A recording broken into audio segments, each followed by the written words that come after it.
You've probably read the warning before on batteries, or maybe you haven't, about not leaving batteries in uh, whatever happens to be a radio, a flashlight, etc., if you don't plan to use it for a long time. Well, that applies to cameras as well. So, probably not a good sign when you're starting to see some leakage of something, right?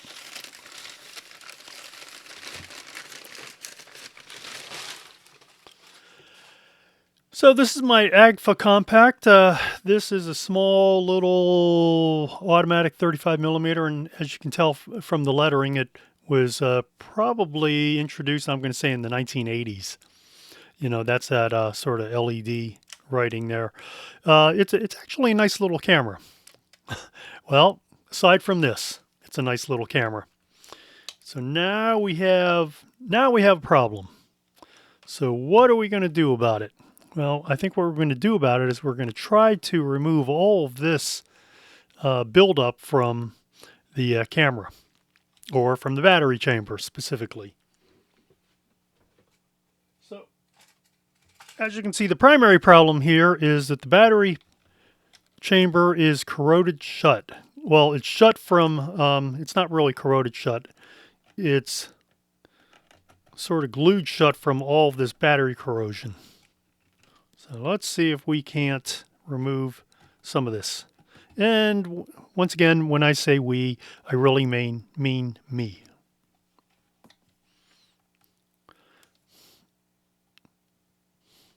Nope, see, there's no way to free this up just yet, so I think I'm going to have to scrape off more of this gunk.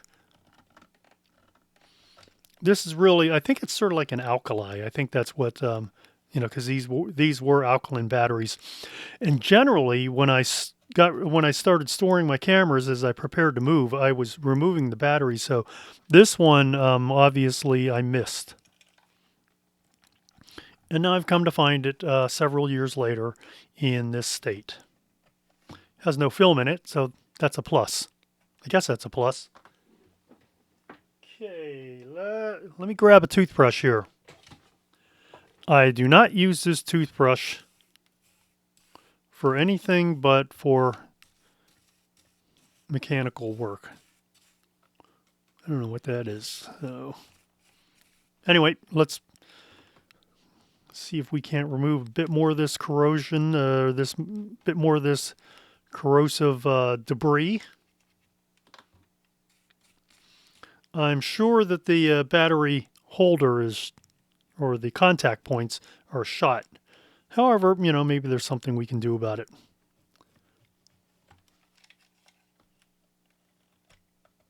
All right, so there.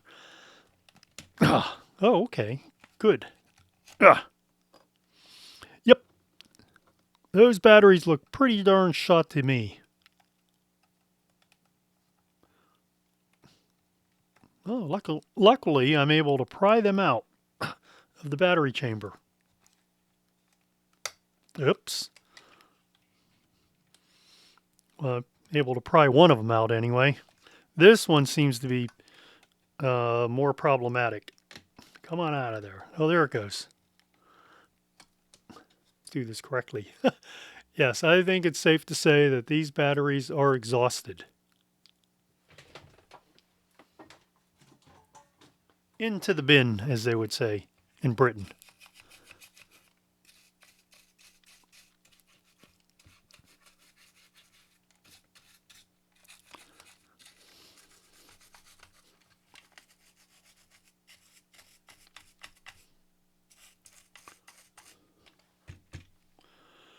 Now, I've read that an ultrasonic cleaner actually can help clean up some of these corroded, can remove some of this battery debris from the contacts. So let's find out if that in fact is true. This is actually a nice little camera. As you can see, they call it the Agfa Compact, and it has a dedicated flash unit that goes on. Oops, there we are. I did remove the batteries from the flash unit, so that's a good sign. Or that was smart. But yeah, this is pretty well shot.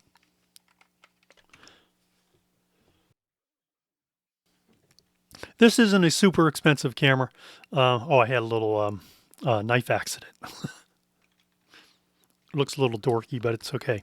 All right, let's clean this up and let's take this over to the ultrasonic cleaner.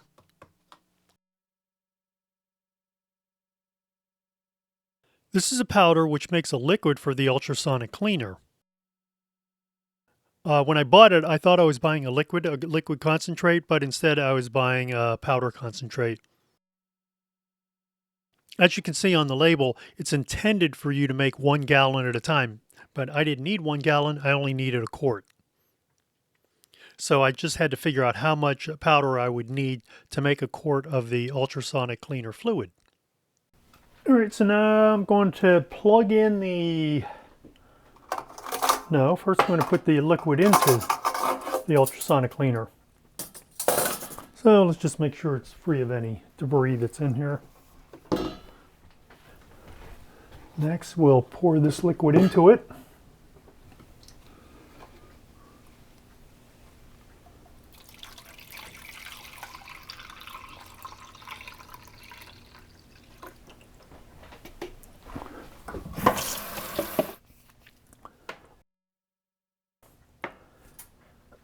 All right, now it's plugged in. Let's turn the power on.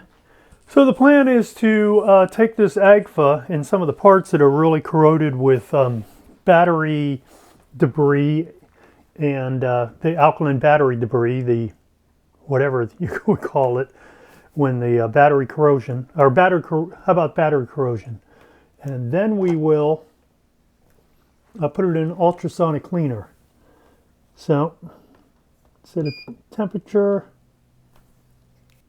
So how an ultrasonic cleaner works is it uses ultrasonic sound waves to essentially shake loose debris and other dirt from items. So we'll drop that piece in first, and I'm just going to hold this in here because I really didn't want to dunk the entire camera in. So here we go.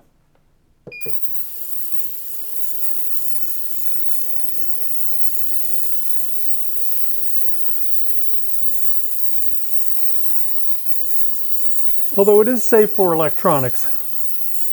So you know what, let's go ahead and dip this piece in here. You know what, I'm going to put it in the basket because that'll help me actually hold it.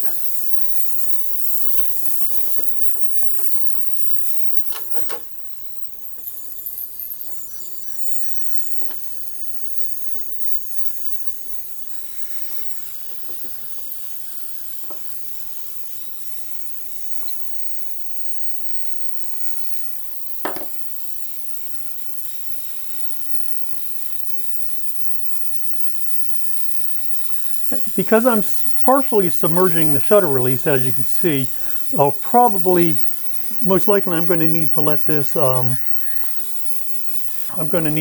dry out for a couple days.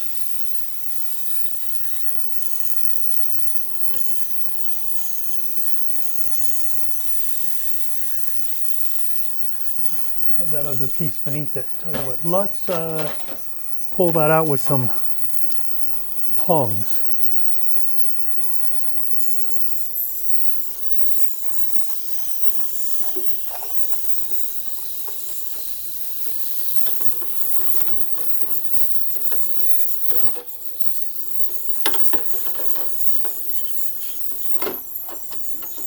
How's this look? Actually, already you notice it seems to have cleaned up the corrosion that was stuck to it.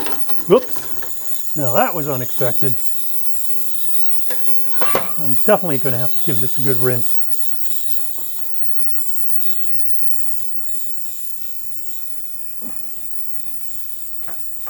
And there's the danger of trying to do too many things at once.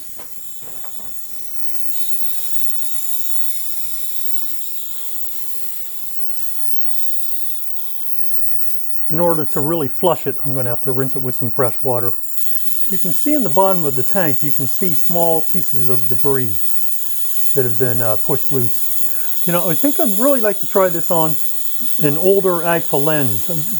I don't know if you're aware, but with a lot of the Agfa folding cameras, and even beyond that, Agfa used this grease. It's supposed to be a lubricant, but over the years it's hardened into like almost a cement, or if you ever use it, Loctite, except it's Loctite red, which is meant for permanently locking threads. Now we're coming up on the 10-minute mark. I don't know if we need to go to 15. Let's go ahead and stop it at 10 minutes. See how this looks. Wow. That is impressively clean. It removed all of that, that alkaline debris that was really stuck in there. How about this piece? Yeah, that's very clean too. Oh look, it even removed this.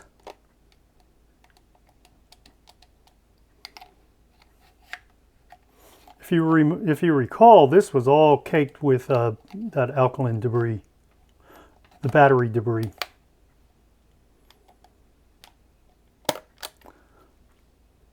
Yep, we definitely need to flush this camera, don't we?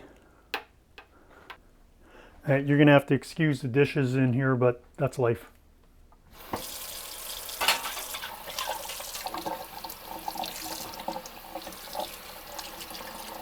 At this point, I don't think I have a choice. I think I really have to flush this entire camera with fresh water. Or whatever water happens to be coming out of the pipes at the moment. When I first pulled this out, it was sort of slimy. You know, from the... it felt sort of slimy just from the ultrasonic cleaning fluid. And that's how I can tell that it's really getting pretty well flushed now, because it just doesn't have that feeling anymore. Let's also flush out the battery chamber. So now the next thing, of course, is to completely dry out this camera. So how are we going to do that?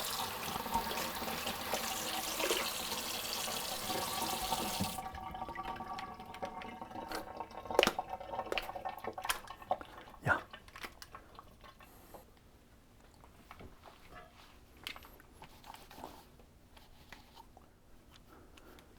Now, I don't know if this camera will ever work again, but if nothing else, you can really see what a nice job it did on removing all of that battery corrosion.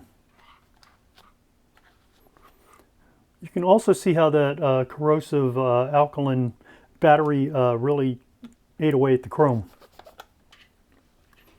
or the chrome plating on the battery contact.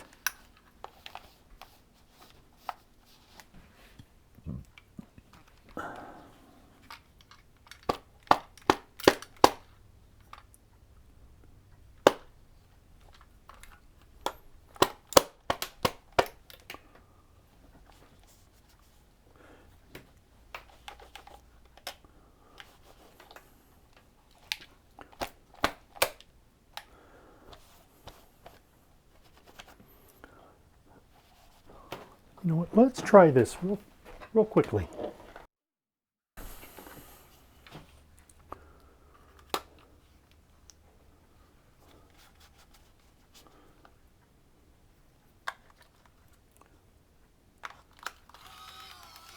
Oh, look at that.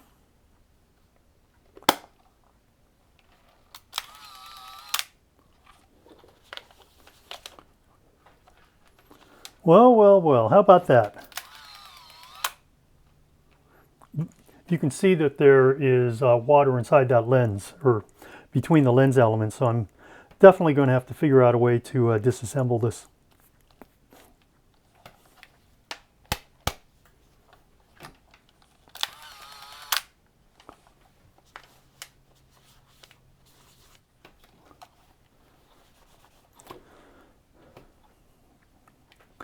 I know where to put this to dry this out, so I'm going to put it there, and we'll come back to this camera tomorrow. Well, the camera's had a chance to dry out overnight, and probably even longer than that. So let's take a look at it and see how things worked. So what I did was I hung this with the door open in front of a heater vent. And sure, there probably was a little bit of dust that came in, but whatever was there, I blew out the inside with the interior of the camera with compressed air.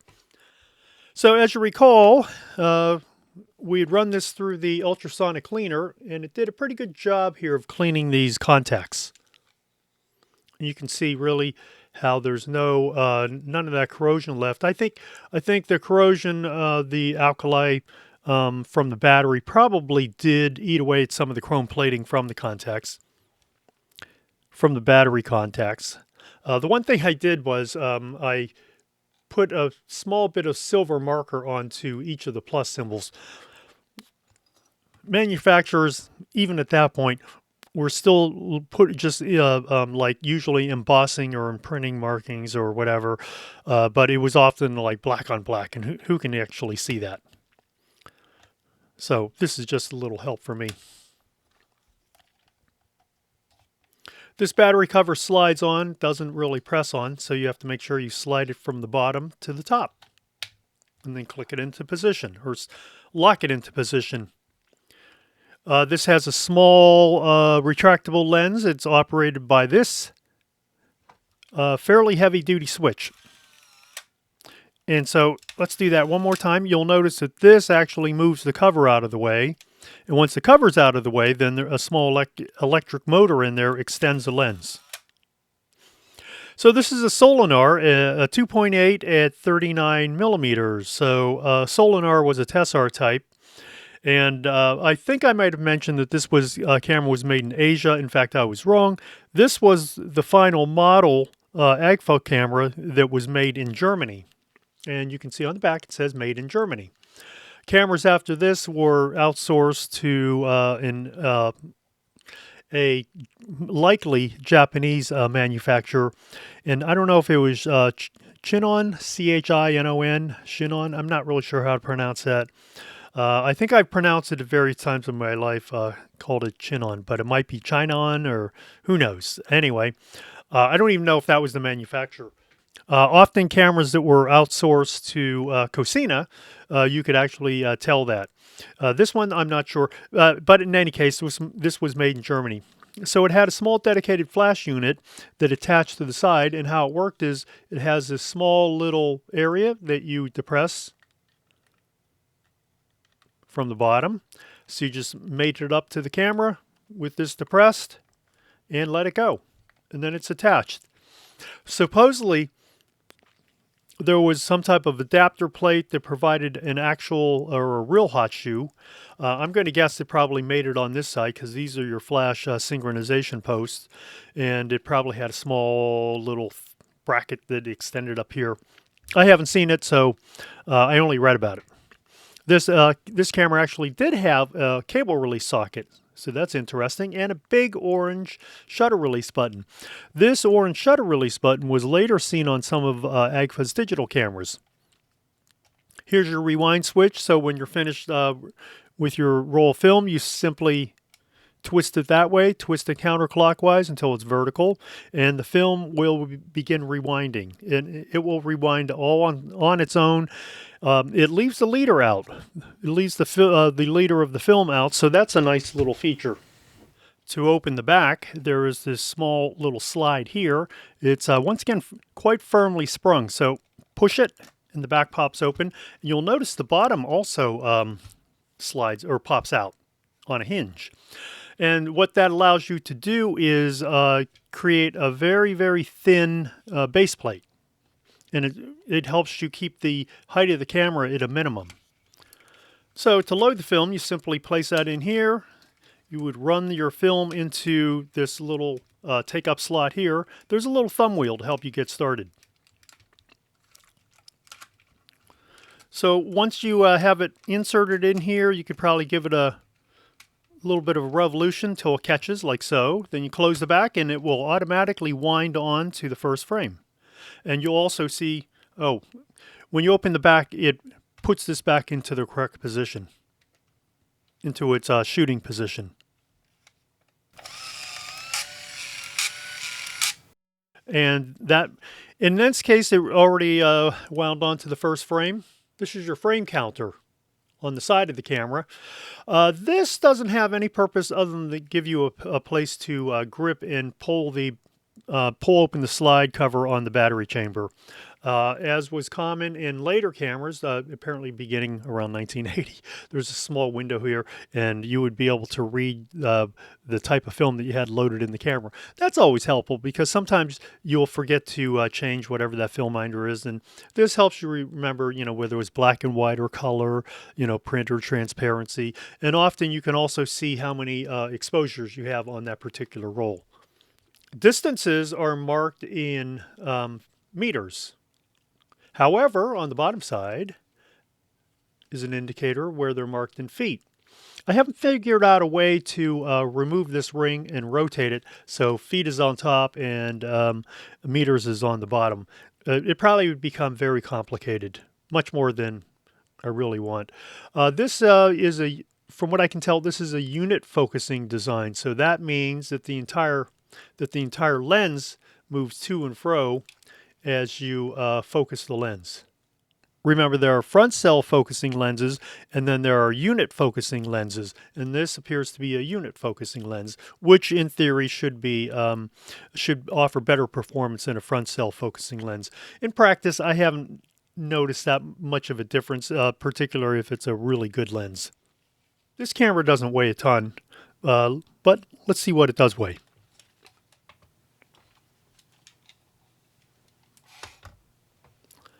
8.8 ounces, that would be the camera only. So if you think about it, maybe you pick up another 2 ounces, maybe another ounce or so for the film. So you're still talking maybe 10, probably 11 ounces at the most. So that's really not an overly heavy camera to hang horizontally with the stress on the tripod socket here.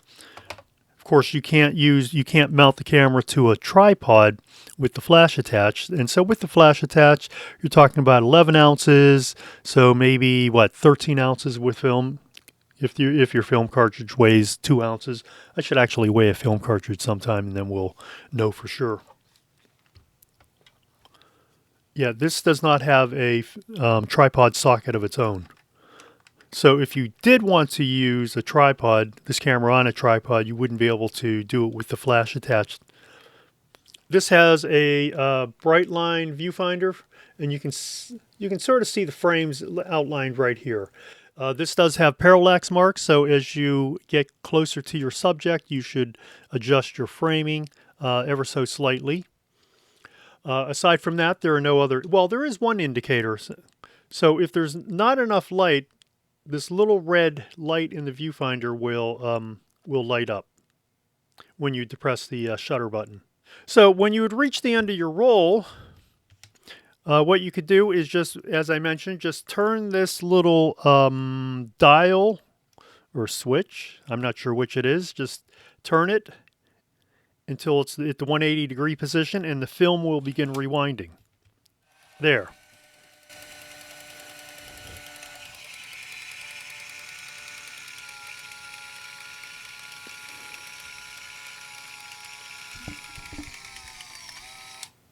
As I mentioned, then when it's finished, it automatically stops. Open the back. And if you notice, it leaves your film leader extended. That's actually a nice little touch, particularly if you shoot a lot of black and white and you like to process at home. It just makes it easier. As you know, retrieving a film leader, once it's gone into the cartridge, it takes a bit of time. Not impossible, but you do need a special tool. The camera takes 2 AA batteries, and so does the flash. Now, I know these are 2 good batteries. That is, they still have the proper amount they're still outputting the proper amount of voltage. However, I don't believe this flash is still working. In fact, I've turned it on. When you're in the on position, you'll have this little orange stripe visible. Oh, look, I didn't put that back on correctly. This also has a battery that slides on rather than presses on, and like the battery chamber, these little channels that made up against this extended portion on each side. So just make sure that they're in alignment, and the channels, that extended portion slides into the channels, and you close it. Supposedly, once the battery or once the flash has been charged, you should see a little orange LED glow. And typically, it should only take maybe 15 or 20 seconds. I've left this on for 2 or 3 minutes, and it has never come on. And, you know, it happens with flash units. There's a capacitor in here that is used to store energy, and I believe it's the capacitor that finally fails and is no longer able to store that energy. I would not service this, and I would highly recommend that you not ever service an electronic flash or a camera with an electronic flash built in. If you do, be aware of where that capacitor is, because if you were to discharge that, it will give you an unbelievably large electric shock. And how do I know this? I know this through personal experience. I was working on a little tiny point and shoot, and I completely forgot where the battery or where the capacitor was, and I accidentally touched my thumb to it, and it cut loose, and I discharged all that voltage from the capacitor with my thumb, and it burned. In addition to giving me a big electric shock, it burned 2 little holes into the tip of my thumb. So it was a lesson that I certainly will not forget anytime soon. All right, I think we can safely say that that this flash unit is no longer working, and that's all right, because it's really a nice compact camera without the flash unit. You know, certainly this could be a camera that you tuck into your pocket, tuck into the pocket of a jacket, slip into a bag, purse if you carry one, a backpack easily, or you know, just a day bag, for example. I tend to carry a small camera bag, and this would easily fit into it. It's a nice little film camera, has a Solinar lens. Solinar actually is a very well respected lens. You know, it's going to be a Tessar type, and it should give you fairly sharp photos all around. I don't think you'd be unhappy with how this camera works. You have no opportunity or no ability, because it is a fully auto exposure, so you have no ability to compensate for the exposure or do things like select shutter speeds or aperture. My guess is the shutter speeds probably run from 1/30th of a second, maybe up to 1/200 or 1/250th. And the apertures are going to run from 2.8. I don't know what the minimum aperture, maybe 16 or 22. Considering the type of camera it is, 22 certainly wouldn't be out of consideration here. So this now ends the journey of this Agfa Compact from severely corroded camera with a severe case of battery corrosion to a working camera again. Nice to see, and I was quite surprised. I was very surprised that it cleaned up those contacts as well as it did, and that the camera was still working. However, I will say, I think one thing that happened, or one thing that didn't happen, was the corrosion did not eat through any of the battery wires. If it had eaten through the battery wires, you know, behind or underneath, inside of the case, that would have been a different matter, and that would have been much more difficult to service, because I haven't yet found a way to open this camera. There are a couple screws, but I think the way it seems to be sort of like snapped together front to back. And I think that will wrap up this video. So hope you enjoyed this video. Don't forget to hit that like and subscribe button, or subscribe button. And if you have a camera in mind that you'd like me to take a look at, let me know in the comments below, or send me an email at contact@camera-talk.net.